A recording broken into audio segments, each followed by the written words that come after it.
Hey guys, this is Blue Delta Wolf and welcome to my channel.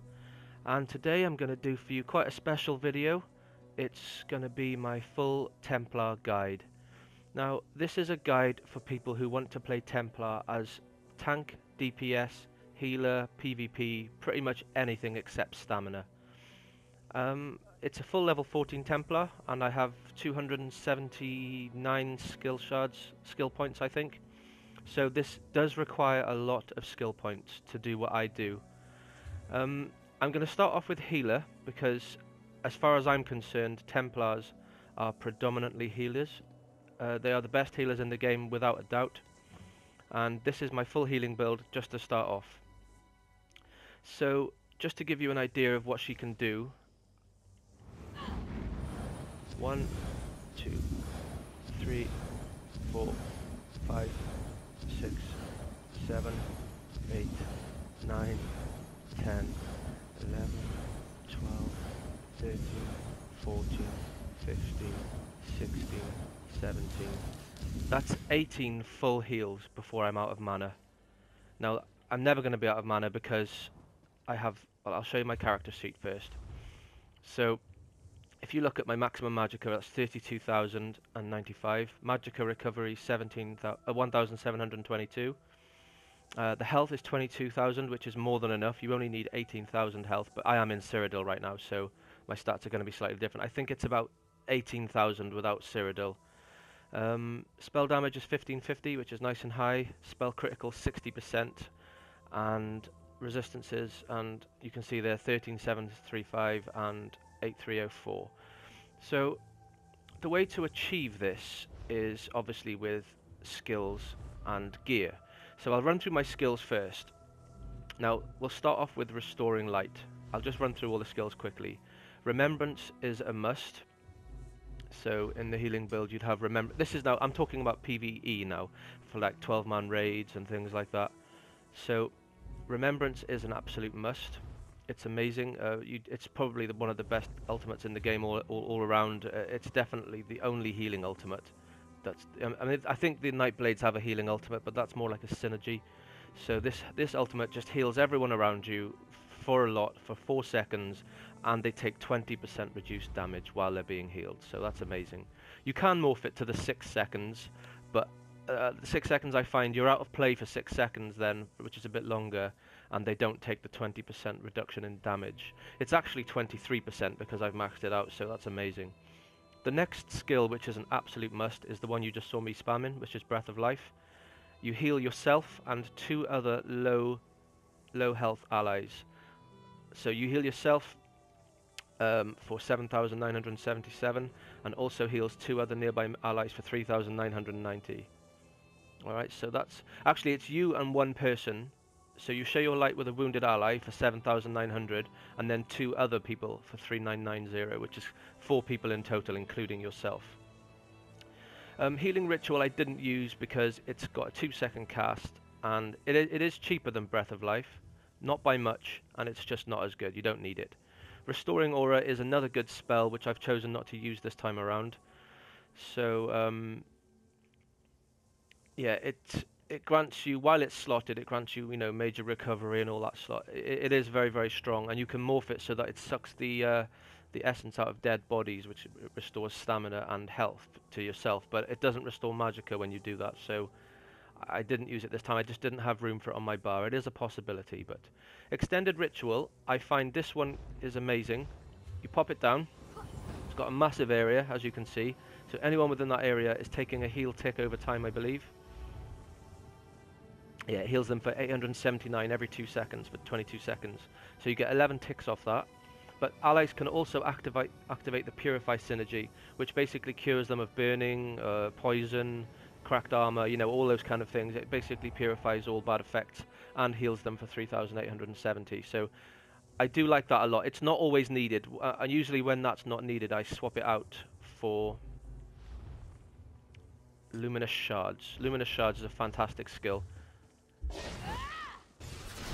It's basically you fueling your teammates. So the tank's there fighting, you throw that down, it does some AoE damage, and the tank can activate it and gain Magicka and stamina regen, which is amazing. You quite often hear tanks and DPS calling out for it. It's a spammable move, it doesn't cost much Magicka, so I do like that one. Things to note about this move: once it's been picked up, it can't be picked up again by the same character for 20 seconds. And if you put one down, and then another one, the first one disappears. So don't think you can lay loads of these, you can't. You can lay one at a time. Now, keep moving on with the skills. So, Restoring Light, and the final one is Channeled Focus, which is absolutely amazing. You can also use this on a tank build. You put this down on the floor, it gives you a lot of resistances and armor, and your Magicka regeneration goes through the roof. It doesn't actually show on your character sheet, as far as I can see. No, it doesn't actually show it. But while that's down, your Magicka regens at an alarming rate. Let's have a look. So you gain 5,120 armor and spell resistance, and 120 Magicka every 0.5 seconds. So every second you're gaining 240 Magicka. So there we go, that's amazing. Obviously we put all of the passives in Mending. So increases the healing effects from your Restoring Light abilities in proportion to the severity of the target's wounds. Increase the healing effect of your Restoring Light abilities by 30% for allies. I mean, you guys can read these yourselves, but you definitely need all of them. And for my Restoration Staff, I max out all the passives. They've got to be done, because they're amazing. Just go through them quickly so you guys can read them. And the only skill I recommend is Healing Springs. Now, Healing Springs is a 4-second AoE, which does a tick over time for 4 seconds, but it also restores Magicka for every player that is in that circle. So if you have like 6 teammates and they're all in there grouped together, you put that on them, you're going to gain a lot of Magicka back while healing them. But the other good thing about it is it stacks. You can just keep spamming it, and every one of those is doing a tick. So it's very, very cheap. I can spam this all day long. If I put my rune down, I can literally just spam this all day long. Don't forget you're doing heavy attacks as well to regain Magicka and do a bit of damage. So, as far as I can see, I mean, I'll just run through all my passives as well quickly. So, I've got all of them, all of those passives maxed out, all of those, and all of those. I don't bother with two-handed at the moment. One-hand and shield, I'll come to that later on when I come to my tanking build. I've got Destruction Staff, a few passives in there as well. Restoration Staff all maxed out. All of light armor, because I do wear 6 light and 1 heavy with my healing. Medium armor is... I put my medium armor points in for my tanking gear, which I'll show you later. Heavy, obviously, for tanking. 3 in improved hiding. That is just amazing, because I do a lot of PvP, so reduces the stamina cost of my sneaking. Soul Magic, I use that ultimate sometimes, and I put all of the passives in. Now, it is vital to be a vampire for a Magicka build, in my opinion. I use Devouring Swarm for tanking, I'll come back to that later. Elusive Mist for PvP, that is an absolute must. Supernatural Recovery, look at that. 10% Magicka regen, that's amazing. And reduces damage dealt to you when you fall below 50% by up to 33%. That is such a really, really good passive. And you need these two. That one there for PvP is amazing. Fighters Guild, I put 3 in Slayer, 3 in Banish the Wicked. They're an absolute must. And the Mages Guild, I use Ice Comet a lot in PvP. Inner Light, now you absolutely need Inner Light if you're going to be using any sort of Magicka build. It's the only time I don't use it, and that's in PvP, where I swap it out for Elusive Mist. But if I pop this on now, you'll see my... it's already on, but the differences in the character sheet are just unreal. It adds almost 2,000 Magicka, 20% spell critical. I mean, that's increasing my heals by a lot, my damage by a lot. My crit is through the roof now. Like in my damage gear, my crit goes up to like 66%. So yeah, you do need Inner Light. I would recommend it highly. If you don't want to run Inner Light and your stats are high enough, then you can put the shards there and have Purify and shards in the same build. But that's the other 5 spells I would recommend 100%. So let's keep moving down. Mages Guild, yeah, Inner Light, and then Structured Entropy, that's for DPS. I'll come to that later. I put all of these passives in because I do use quite a lot of mage skills. Undaunted, you need Inner Rage because that's the Magicka version of Ransack. It does a full taunt. I'll come to that later for tanking. These are an absolute must as well. Undaunted Command and Undaunted Metal. As you can see, I'm nearly rank 9 on Undaunted. When I hit rank 9, that current bonus will be 6%. It's massive. Assault, everyone needs Retreating Maneuver. And Support, I don't use them, they're too expensive. Purge is not as good as Purify, and Siege Shield only reduces like 33% damage. It is good, and there are times when I might need it, but I need to just get a few more skill points. Obviously, you put your classes in, and then I've got all of the crafts maxed out as well, just because I do a lot of crafting. So, that's the healer build for you guys to see. I'm going to move on to my gear now. So, what I run is 5 healer. As you can see, the healer gear is amazing. Maximum Magicka recovery, spell damage, and increases healing done by 8%. So I've got 5 healer and 5 seducer.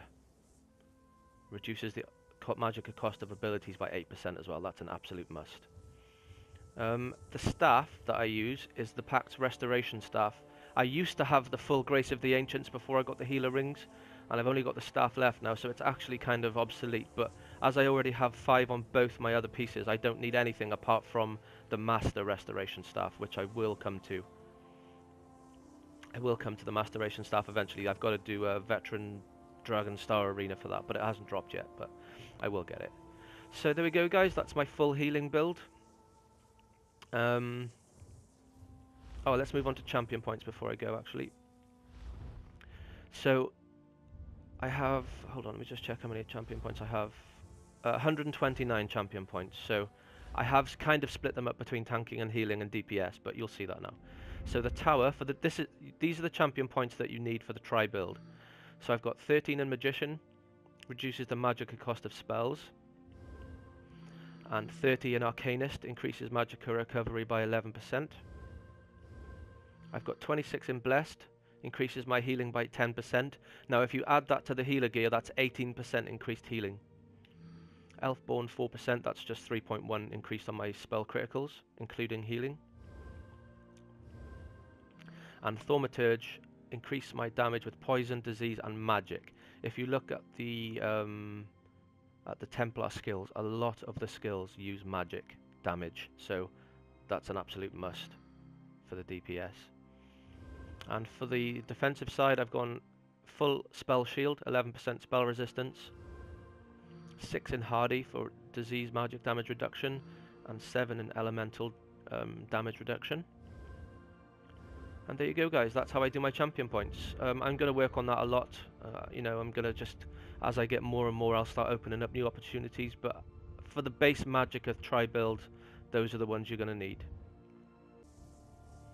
Okay guys, this is my full DPS gear. So I'm going to first run you through the skills that I use. Now there are 2 types of, well in fact there's probably about 5 different types of DPS builds that I use. But I'll just start with my main dungeon DPS build. This is for PvE, 4-man or 12-man dungeons. There's a couple of ways you can do this, but the way I'm running it at the moment is, it starts with Purifying Light. It basically summons an expanding beam of pure sunlight to doom an enemy, storing all damage taken for 6 seconds, and then releases it with a 36% increase. What that means is, you put it on an enemy first, let's say a boss, and then every single piece of damage that enemy takes over 6 seconds, it takes it again with a 36% increase on top of it. So the maximum damage, as you can see there, is 14,783. So if I pop that on in a 12-man dungeon, I'm guaranteed every 6 seconds to do at least an extra 14,783 damage, which is an absolute amazing amount of damage. It really, really boosts the whole party's boss killing ability. So if you're looking for those high scores, you know, in the trials and stuff, that's what you want to be doing. Then the next part of my combo is Reflective Light, which throws 3 fireballs, doing 3,000 damage and an extra 5,000 flame damage over 6 seconds. It also reduces their movement speed, which helps tanks out a lot. But another reason I cast this next is it increases your spell critical rating by 2,099 for a couple of seconds, so that's really good. And then I've got Radiant Glory, It burns them for 12,950 damage. Have I got Mage Light on? Yeah, I have. So it burns them, yeah, for 12,950 magic damage. I've had that as high as 15,000 with Entropy. I'll tell you about that in a minute. So it does go very, very high. And also the opposite, the other morph of this, if you don't care about healing, it does a lot more damage. It does 40% more damage, dependent on Magicka. But because I do a lot of PvP, I actually keep this with the heal on it. I love the heal on this. It's amazing. It heals you for 20% of the damage you inflict, and low health targets take an additional 300% damage. So that's your finisher right there. I still use Inner Light on this build for PvE only, and Entropy is an absolute must. Just slotting it gives you 5% extra health.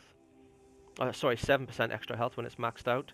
It grants you major sorcery, increasing your spell damage by 20%. Now I'll tell you my stats in a minute. So you basically just do damage over time for 14.4 seconds. The damage isn't amazing, but it restores health to you plus an additional health.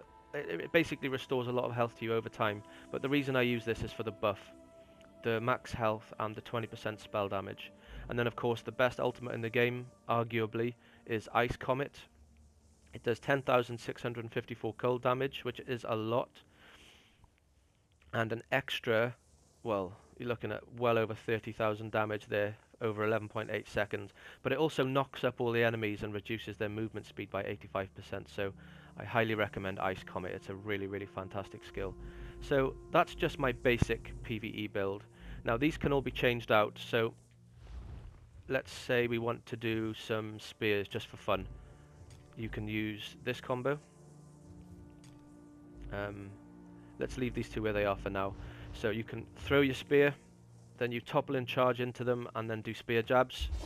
That's like a good gap closer if you want to play a bit more up close. I'll just run through those skills quickly.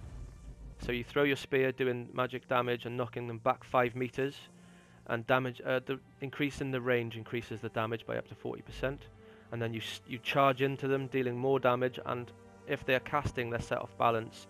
This always stuns as well. It's an amazing skill for PvP.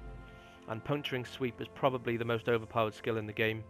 It does a massive amount of damage, has a huge chance of proccing your passive from Adric's Spear, which is Burning Light. And it can proc anything as well. Anything you've got with proc, it can proc. And it heals you for 40% of the damage done. Like, I've gone into Craglorn and into the hardest dungeons and soloed whole mob packs in there with this spell alone. So it really is amazing. Absolutely amazing spell. Other opportunity, I mean, for PvP as well, you could go for, I'll show you my PvP build. Hold on a second. I think it's Reflective Light, Dark Flare, Unstable Core, and then I swap Radiant Glory there and put Elusive Mist here, and then I swap my ultimate for Soul Assault. So as you can see, you'd stay in the back lines, opening up with Reflective Light, do Dark Flare on any healers or people getting healed.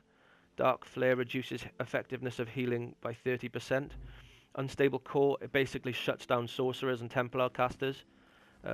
They cannot do any spells, any single target spells for 6 seconds, otherwise it will reflect back to them. And when the sphere dissipates, it deals magic damage to nearby enemies, so that's like a little mini bomb there. It's amazing. Elusive Mist is a must for PvP. This will get you out of so much trouble. If you see a meteor coming down on you, if you see siege weapons coming down on top of you, you can just use this. If a Nightblade teleports to you, just get away.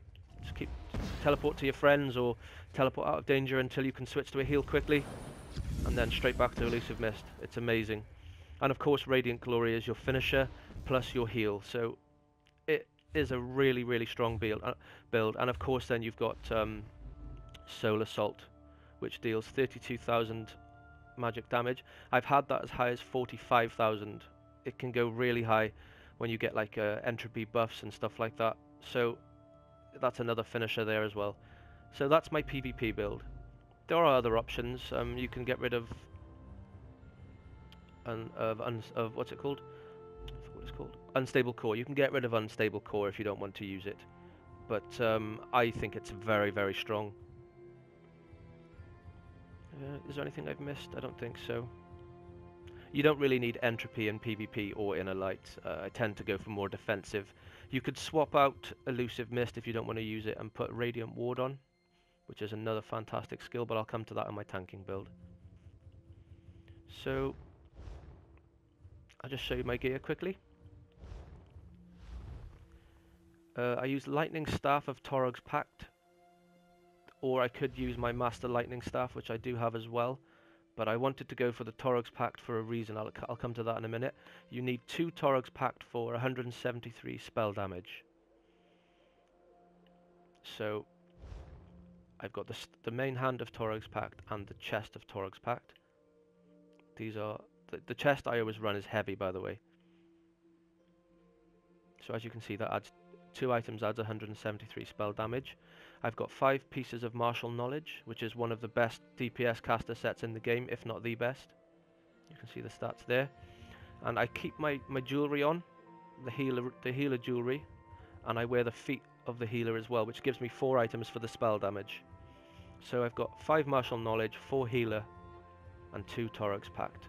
Now that you can, instead of running a staff, I like the staff because you get the lightning bolt, which charges ultimate and gives you Magicka back. But if you're not really bothered about your ultimate too much, and don't forget Dawn's Wrath can proc ultimate as well, you can do it this way for slightly more spell damage. Let me just show you my stats as it is. Hold on. The PvP stats: 29,000 Maj, 1300 recovery. My spell damage is 2,055. With entropy, that goes up to 2,500. And spell critical is 46%. Why is that so low? Oh, because I haven't got Mage Light on. Obviously, you have less crit and less spell damage while you're without Mage Light. But let me just put my... just want to change to the two Sword of Torog's Pact. Now, a little trick that a lot of people don't know is, where is it? There is a little point in dual wield, this here, that says that each sword increases the damage of your weapon attacks by 2.5%, but what a lot of people don't know is that actually increases spell damage. Look at my spell damage, it's gone up to 2289. That's an increase of 250 something, that's amazing. Now if I had entropy and inner light on as well, that would boost me up to 2,700 spell damage, which really is a lot.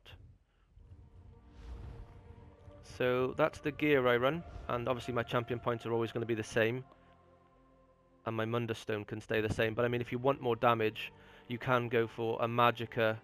If you want to focus more on, you know, damage than the healing, which I do, you can change the Atronach Mundus Stone for Mage Light, for the Mage Mundus Stone, which gives you a lot more Magicka. But you know, you should be okay with the Atronach, because regeneration is just as important. So champion points are the same. So that's basically my DPS, guys, in a nutshell. There are lots of options for DPS, as you can see. All of them work. It's all situational, so it depends on where you want to go. And now I'm going to move on to tanking, and this is all with the same. I don't change my champion points. I don't change my Mundus Stone. This is just with just a slight gear change and a lot of... Okay guys, so here's my tanking build. And doesn't she look sweet? Full heavy armor, she looks amazing. Oh, just to let you know, her name is Valkyr, named after the Valkyries, because she's a Nord. She's looking pretty ill at the moment, she needs to feed. Anyway, moving on, so here is my tanking build. It's very viable. I've tested it in veteran dungeons. I'll just show you the character sheet quickly. So in Cyrodiil I've got 32,000 health. I think outside of Cyrodiil I've got 27,000 health, but you can get that up to about 30,000 with the change of Mundus Stone. So if you want to do serious tanking and you really want to tank for a while, you can just get the health Mundus Stone. Alright, so Magicka is 24,000. Stamina you don't need that much. I mean, yeah, you need it for blocking, but passives and stuff can help with that. Magicka recovery is 1,000. 27,000 spell resistance, 21,000 physical resistance is very, very high. You can get that higher by changing one skill, but that is completely up to you how you do that. So I'll show you the skills. So you start off with Inner Rage. It's your basic taunt. It's a Magicka taunt. As I said, this is a full Magicka Tri build, so no stamina spells here at all. 3,000 Magicka it costs. It taunts an enemy for 15 seconds, and a 37% chance that allies can activate a nice little synergy there. That's a fantastic little taunt. Toppling charge. You need a gap closer as a tank, so you would taunt the boss and then charge straight to them, stunning them and setting them off balance. Then you've got your puncturing sweep, which is your main spam move for keeping AoE aggro. It basically just damages everything in front of you. It launches a massive amount of damage and heals you for a lot. So you can hit. You are a self-sustaining tank. You hardly need healing at all with these spells. You've got your Radiant Ward, which puts a nice little bright light on you. That puts a damage shield of 30% of your max health over the top of you, and it's strengthened with each hit that you give. Actually, I'm not sure if it's each hit that you give or each hit that you take. It just says each successful hit increases the shield strength by 5%. But you can keep spamming that. If you don't feel like you need it and your healer is really, really good, you could go for a different option. So the skill I would change that out for, you'd either have that one or Channeled Focus. Channeled Focus increases your Magicka, your spell resistance. As you can see, I've pretty much capped my spell resistance now at 32,000, and physical resistance is on 27,000. And that also refills your Magicka, so that's probably a better option actually. And then of course you have your heal, so you have a self-heal as a tank, so you taunt, you toppling charge, you do your puncturing sweeps, you keep this down at all times, and you can heal if the tank's busy or if the tank goes down, or if the healer goes down, I mean. You can heal yourself and your fellow DPSs as well. And the ultimate that I use is Bat Swarm. Bat Swarm is amazing. I don't have, you know, the Dragon Knight Magma armor and stuff like that, so I think Bat Swarm is a very, very good tanking ultimate. You could use Remembrance, the healing ultimate, but I think Bat Swarm is a better option because it does AoE damage, so it's pretty hard to single target taunt as it is. So you need a bit more AoE. So you've got your puncturing sweeps for AoE and you've got your Bat Swarm. Obviously when you're blocking, it's going to be up a lot, so don't worry about that. So let's go through my gear quickly. I use the healer jewelry as always because I don't have any tanking jewelry yet. I'm sure there are better options there, but I've got Magicka Recovery and Maximum Magicka. I use White Strake's full White Strake set. It's amazing. It gives you maximum health, spell resistance, health recovery, and if a wearer's health is below 30%, you gain an 8,262 point damage shield for 8 seconds, which is really, really strong. It can't occur more than once every 15 seconds, but it's very, very good. If you go low, it just gives you a shield that you can quickly heal over the top of then. And the other set I use is Death's Wind. I've got 4 pieces of that. It gives me physical resistance and 2 lots of maximum health. Everything's enchanted with health. Oh, I forgot to mention, my DPS gear is all enchanted with Magicka, and so is my healing gear. So this is the one that I enchant everything with health, and that's how I get my health up. Sword of Death's Wind and Shield of Death's Wind as well.